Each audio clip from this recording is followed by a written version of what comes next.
Hey everybody, it's Mark from Circle of Dark Mother again. This is another video that someone suggested, and it's Lilith and Transformation.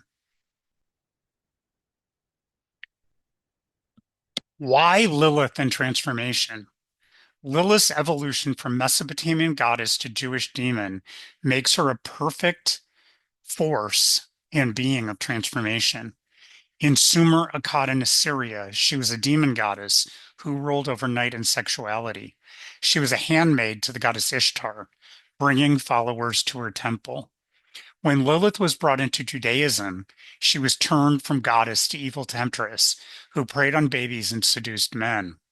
In the alphabet of Ben Sira, she is said to be Adam's first wife, who refuses to be dominated, spoke the secret name of God, and flew out of Eden. In modern times, she has been seen as the first feminist and has been restored to the status as a goddess. Who better to help us on our road of transformation than a being who has existed for millennia and been reinvented many, many times? Dark Night of the Soul. The Dark Night of the Soul is an event that is described in several Gnostic and occult traditions. It is the process of seeing the truth of reality and oneself, which causes a dark period of reflection and change. In the end, the person is stronger than ever, but the process can be brutal. From my experience, Lilith will try to help us transform as easily as possible. But if we won't see the truth or transform willingly, she will engineer a dark night of the soul to push us to what is needed. This aspect of her nature can easily be seen in her Hebrew name, Lamed Yod Tav. Those are the Hebrew letters that make up her name. Hebrew letters don't just have a sound, they also have a meaning. Lamed means ox goad. Yad or Yod means spirit of God, and Tav, in a spiritual sense, means unification. This shows that she pushes us toward our higher self that brings about our transformation. Shadow work. Shadow work is a practice that we can use to help us look at the parts of ourselves we have kept hidden. These shadows are aspects that are afraid to look at or acknowledge.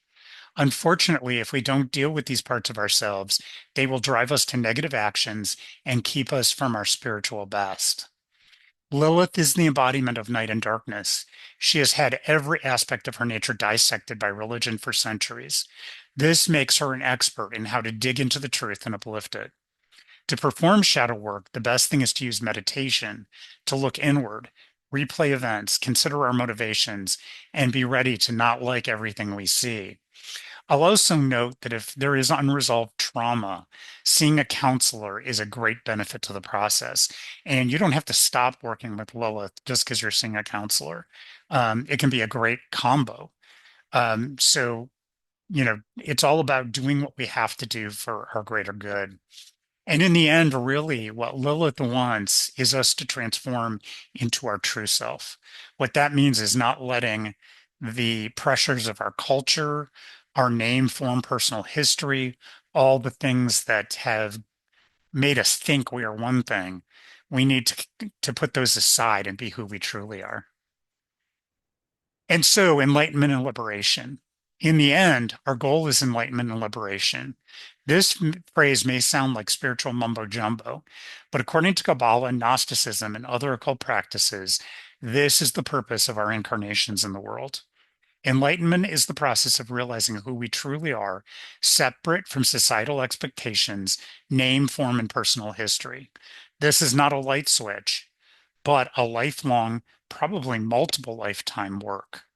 The liberation described above is freeing the soul from endless unconscious cycles of reincarnation, but instead the ability to be conscious and choose what's next. Lilith is a perfect goddess to take us on this journey. Hopefully that was helpful. Talk to you soon.